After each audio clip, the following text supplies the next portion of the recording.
महाराष्ट्र के नागपुर में औरंगजेब के मुद्दे पर दो समुदायों के लोगों में झड़प हो गई है। इस झड़प में पुलिस को आंसू गैस के गोले भी दागने पड़े।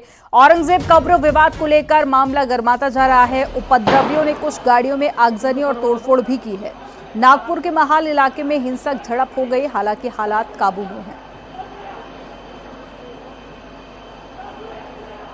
शिवाजी पुतला इलाका जो है ये पुराने नागपुर का हिस्सा और यहाँ पर मोहल्ले वाला ये इलाका है। इस तरीके से यहाँ पर सड़क के दोनों तरफ जो है वो गलियाँ और इन दोनों गलियों से, सड़क के दोनों तरफ जो गलियाँ, उन दोनों गलियों से पत्थर जो है वो चल रहे थे। भीड़ को तितर बितर करने पुलिस ने लाठीचार्ज किया, लेकिन कई घंटों तक लोग जो है इन दोनों तरफ की गलियों से पत्थर एक दूसरे पर फेंक रहे थे।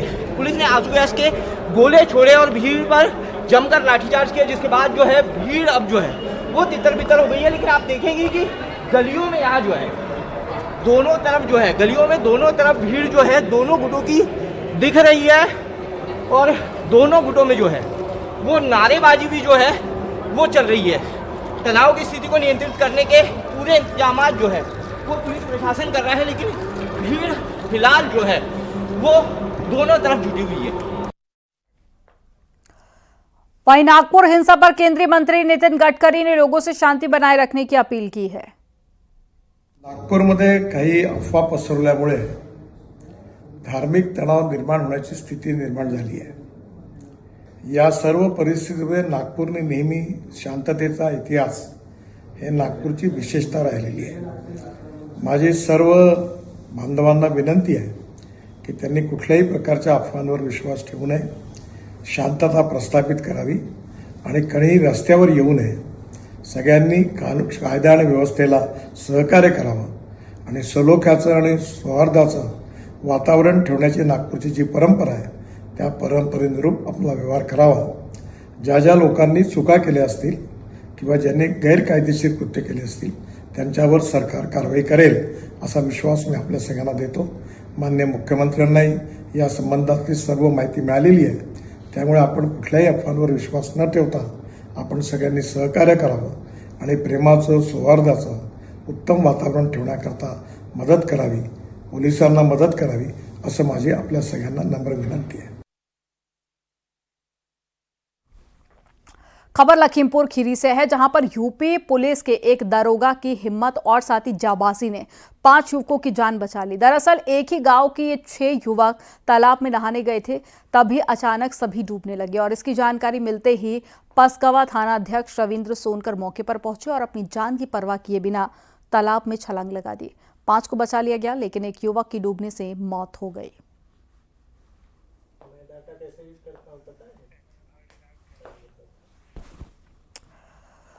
और संभल में कूड़े के ढेर में आग लग गई और बहजोई में रेलवे गेट 46B की घटना बताई जा रही है, जहां पर धू धू कर जल रहा था कूड़ा। ये तस्वीरें आपके सामने हैं, 46B की घटना, गेट नंबर और कूड़े के ढेर में आग लग गई, जिसके बाद में आग काफी ज्यादा फैल गई और उसकी तस्वीरें आपको दिखा रहे हैं।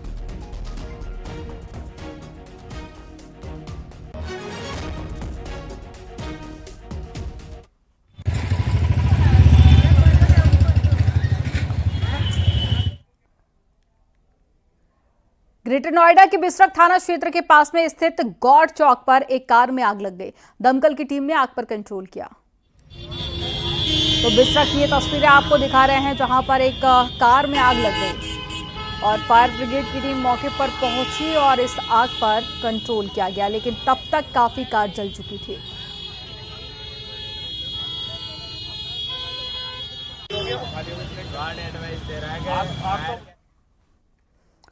हाथरस के बागला डिग्री कॉलेज के भूगोल विषय के प्रोफेसर और चीफ प्रॉक्टर डॉक्टर रजनीश के खिलाफ राष्ट्रीय महिला आयोग में शिकायत की गई है। शिकायत में आरोप लगाया गया है कि डॉक्टर रजनीश पिछले 20 साल से छात्राओं का यौन शोषण कर रहा है। प्रोफेसर पर छात्राओं के अश्लील वीडियो और फोटो बनाने का आरोप है। प्रतियोगी परीक्षाओं में पास कराने और नौकरी दिलाने का झांसा देकर बलात्कार का आरोप लगा है। पुलिस ने आरोपी प्रोफेसर पर मुकदमा दर्ज कर लिया। वहीं कॉलेज प्रबंधन ने भी आरोपी को निलंबित कर दिया है। डीएम ने जांच के लिए समिति बनाई है।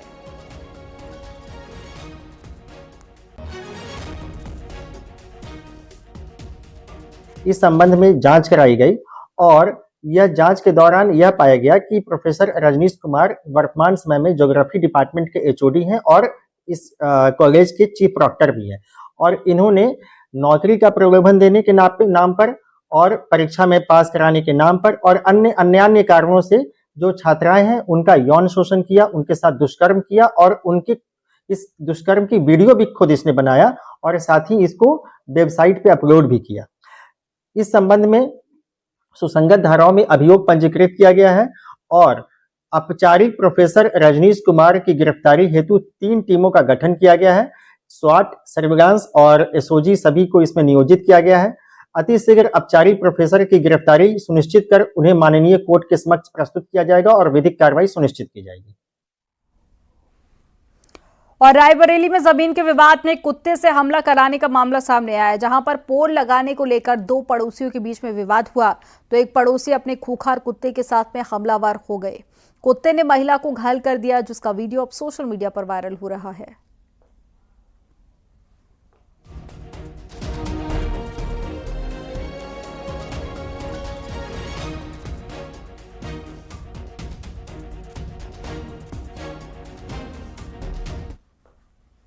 खबर संभल से है, जहां पर इस बार सलार गाजी की याद में लगने वाला मेला नहीं लगेगा। आक्रमणकारी महमूद गजनवी के सेनापति सलार मसूद गाजी की याद में लगने वाला मेला इस बार नहीं लगाया जाएगा। कोतवाली में हुई इस मीटिंग में एक पुलिस अधिकारी ने साफ तौर पर कहा है कि मेला नहीं लगेगा और 18 मार्च को मेले का झंडा गाड़ने की योजना थी और 25, 26, 27 मार्च को मेला कमेटी ने मेला लगाने का ऐलान किया था। गौरतलब है कि होली के बाद में संभल में सालार मसूद गाजी की याद में नेजा मेला का आयोजन किया जा रहा था, लेकिन इस बार अब मेला नहीं लगाया जाएगा।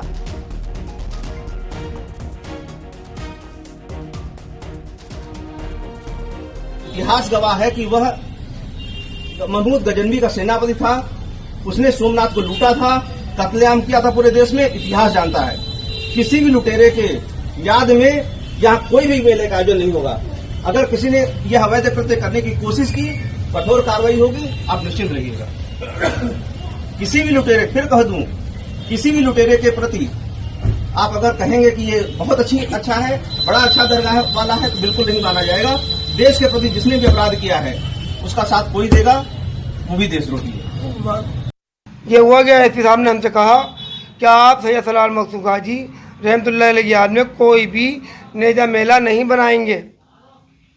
वो एक आक्रांता थे और हम नेजा मेला उनकी याद में नहीं बनाने देंगे आपको। आगे क्या कदम उठाए? आगे हम जो बड़ी सारे अधिकारी हैं उनके पास जाएंगे, उनके पास हम सिखा सकेंगे क्या वो हमारी समस्या को हल करें और नेजा मेला जैसे सैकड़ों वर्षों से चला आ रहा, इस तरीके से मेला चलने दिया जाए। इस मेले का कुछ लोगों द्वारा विरोध भी किया गया था और तथ्यात्मक रूप से पाया गया कि यह मेला अब्दुल सलार गाजी, जो कि महमूद गजनवी का भांजा एवं सेनापति था, इसके द्वारा सोमनाथ मंदिर सहित अनेक मंदिरों को तोड़ा गया एवं हत्याएं की गईं। इस प्रकार के ऐसे लुटेरे एवं हत्यारे व्यक्ति का उसकी स्मृति में मेले का आयोजन किया जाना अनुचित है एवं कानून व्यवस्था पर भी प्रश्न खड़ा करता है। इस विरोध के पश्चात इस मेले के आयोजन की अनुमति नहीं प्रदान की गई है और उन्हें आयोजकों को इस मेले के आयोजन को न करने के लिए निर्देश किए गए। संभल में शाही जामा मस्जिद में आज दूसरे दिन भी रंगाई पुताई हुई। एएसआई की निगरानी में मजदूरों ने मस्जिद की पिछली दीवार की पुताई पूरी कर ली है। अभी मस्जिद के पूर्वी, पश्चिम और साथ ही फ्रंट साइड की पुताई बाकी है, जिसके लिए मस्जिद कमेटी के पास सिर्फ 2 दिन का समय है।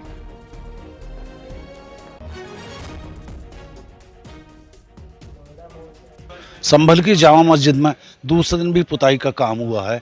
एएसआई के संरक्षण में मजदूरों ने जामा मस्जिद की पिछली दीवार की पुताई कर ली है। दरअसल एएसआई के संरक्षण में ये पुताई हो रही है। जामा मस्जिद कमेटी को हाई कोर्ट से 7 दिन का पुताई का वक्त मिला था। 1 दिन होली में निकल गया, बाकी 1-2 दिन मेजरमेंट में निकल गया, तो कमेटी को कुल 4 दिन का पुताई का वक्त मिला है, जिसमें से 2 दिन पूरे हो गए हैं। अब बाकी 2 दिन बचे हैं जिसमें जामा मस्जिद कमेटी को मस्जिद की पुताई करनी है। बरेली पुलिस ने डिग्री कॉलेज में पढ़ने वाली 2 ऐसी शातिर चोर छात्राओं को गिरफ्तार किया है जिनके मकान मालिक के घर से करीब 15 तोला सोने के जेवरात चोरी कर लिए, जिनकी कीमत करीब 12 लाख रुपए बताई जा रही है। दोनों ही छात्राएं बरेली शहर के एक डिग्री कॉलेज में बीएससी की छात्राएं हैं और बेहद ही हाई प्रोफाइल घरों से ताल्लुक रखती हैं।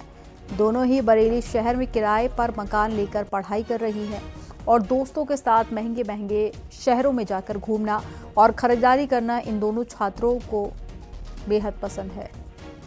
और दोनों ही छात्राएं अपने दोस्तों के साथ गोवा जाने की फिराक में थी और इससे पहले ही पुलिस ने सर्विलांस की मदद से दोनों को दबोच लिया।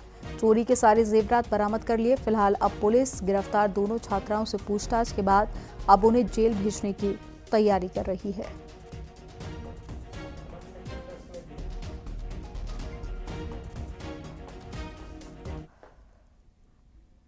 महोबा में कलयुगी हैवान पिता की क्रूरता सामने आई। शराब के लिए पैसा न मिलने पर शराबी पिता ने पत्नी और बेटे पर धारदार हथियार से जानलेवा हमला कर दिया। जानलेवा हमले में घायल परिवार के तीनों सदस्यों को पुलिस और पड़ोसियों ने इलाज के लिए जिला अस्पताल में भर्ती कराया। फिर इलाज के दौरान आरोपी पिता पहुंच गया और घाव पर मिर्ची डाल दी, जिसके बाद में बेटे ने पिता की पिटाई कर दी। फिलहाल मौके पर पहुंची पुलिस ने पिता को हिरासत में ले लिया है। भैया हंसिया से हमें मारा, फिर बच्ची को मारा है और मैं चक पाउडर लेके तैयार रहे थे अस्पताल है तो बच्चन के ऊपर हमला कर रहे थे। तो क्यों कर रहे हैं हमला, क्या वजह है? परसों आए हुए दारू पी के है, सुबह 3 बजे लोग मचा रहे ले गुम्मा ले हंस के फिरत रहे बच्चन का है। तो हमने कही कि चल हमने मतलब इनकारी करी, 100 नंबर का फ़ोन लगाया तो फिर पकड़ ले गए।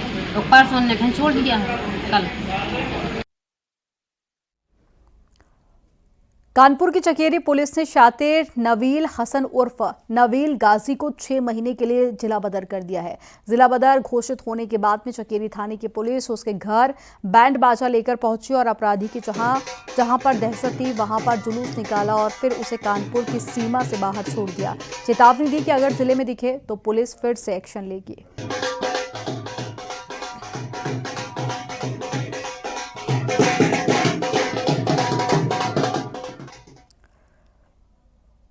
चित्रकूट में पड़ोसी युवक को सिगरेट न देने पर घर के बाहर बैठे 2 लोगों को अवैध असलों से गोली मार दी गई, जिससे एक व्यक्ति की मौके पर ही मौत हो गई है। दूसरा व्यक्ति घायल हो गया है। घायल को प्रयागराज रेफर किया गया। मामला पहाड़ी थाना क्षेत्र के कलवारा बुजुर्ग गांव का है।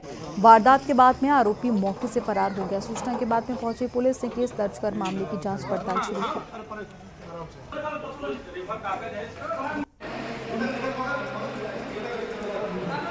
क्या लिए था हम तो थे नहीं, हम लोग तो खेत में थे।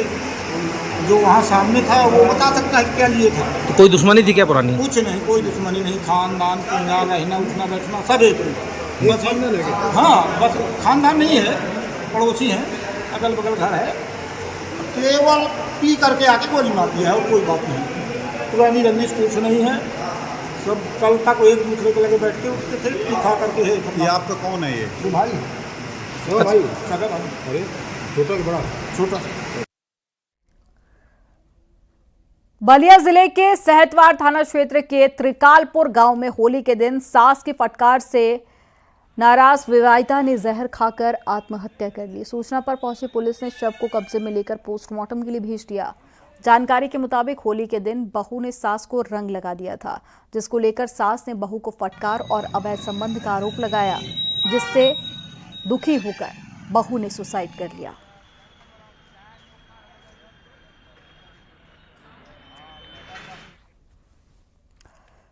सीएम योगी आदित्यनाथ से लखनऊ सुपर ज्वाइंट टीम ने मुलाकात की है। 22 मार्च से आईपीएल शुरू हो रहा है और उससे पहले लखनऊ सुपर ज्वाइंट टीम की सीएम से मुलाकात हुई है।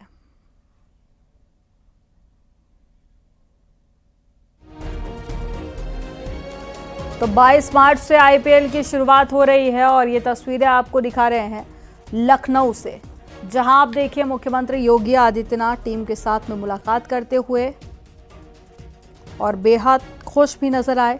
टीम के मेंबर्स और सभी को बातचीत करके उन्हें प्रोत्साहित किया। सुपर ज्वाइंट टीम से मुलाकात की ये तस्वीरें आपको दिखा रहे हैं।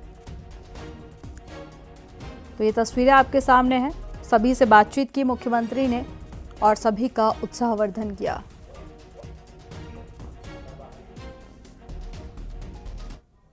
औरंगजेब को लेकर शुरू हुआ घमासान अब उसकी कब्र तक पहुंच गया है। महाराष्ट्र के संभाजी नगर में स्थित औरंगजेब की कब्र हटाने की मांग को लेकर हिंदू संगठन सड़क पर उतर आए हैं। हिंदू संगठनों ने कब्र नहीं हटाए जाने पर बाबरी जैसा अंजाम होने की चेतावनी दे डाली है। तो वहीं कांग्रेस के एक नेता ने औरंगजेब की तुलना भगवान परशुराम से करके विवाद की आग में घी डाल दिया है। आपको रिपोर्ट दिखाते हैं।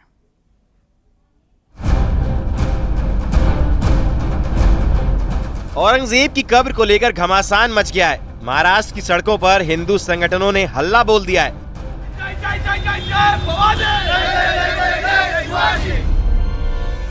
महाराष्ट्र के अलग अलग जिलों में हिंदू संगठनों ने औरंगजेब की कब्र हटाने को लेकर प्रदर्शन तेज कर दिया है। औरंगजेब के पोस्टर जलाकर विरोध दर्ज कराया जा रहा है। चेतावनी जारी की गई है कि अगर विद्रोह और विरोध प्रदर्शन के बावजूद औरंगजेब की कब्र को नहीं हटाया गया तो विरोध की ये लहर कार सेवा में तब्दील हो जाएगी और जो बाबरी के साथ हुआ वही औरंगजेब की कब्र के साथ भी होगा। सोशल मीडिया पे अलग अलग तरीके से छत्रपति संभाजी महाराज, छत्रपति शिवाजी महाराज, इनका इतिहास गलत तरीके से बताया जा रहा था। इनके ऊपर कठोर कार्रवाई होनी चाहिए। औरंगजेब का जो उदात्तीकरण करते हैं उनके ऊपर भी कठोर कार्रवाई होनी चाहिए। कार सेवा की चेतावनी और हिंदू संगठनों के अल्टीमेटम के बाद संभाजी नगर में औरंगजेब की कब्र की सुरक्षा बढ़ा दी गई है। उधर औरंगजेब की कब्र को लेकर उठी विद्रोह और विरोध की ये चिंगारी सियासी गलियारों में तूफान की वजह बन रही है। लेकिन वो जो आक्रामक थे वो महाराष्ट्र के ऊपर, शिवाजी महाराज और मराठों के ऊपर विजय नहीं प्राप्त कर पाए। उनकी कब्र इस महाराष्ट्र में बनानी पड़ी। ये इतिहास है, ये इतिहास वैसा ही रहना चाहिए।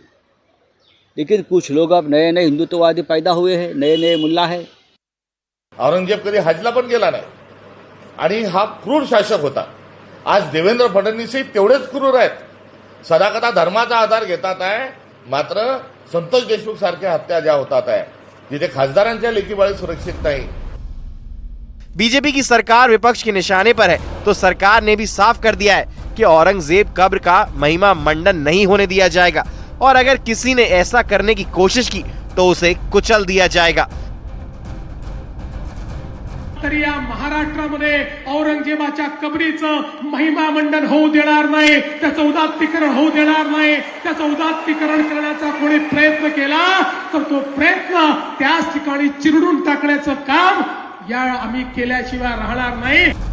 औरंगजेब की कब्र से उठे विवाद की मध्य प्रदेश में भी एंट्री हो गई है। जबलपुर में महिला कांग्रेस की पूर्व अध्यक्ष रेखा जैन ने औरंगजेब की तुलना भगवान परशुराम से कर डाली। कांग्रेस नेता की पोस्ट पर ऐसा बवाल मचा कि ब्राह्मण समाज भड़क उठा। कई संगठनों ने इसका विरोध जताया और रेखा जैन पर कड़ी कार्रवाई की मांग कर डाली।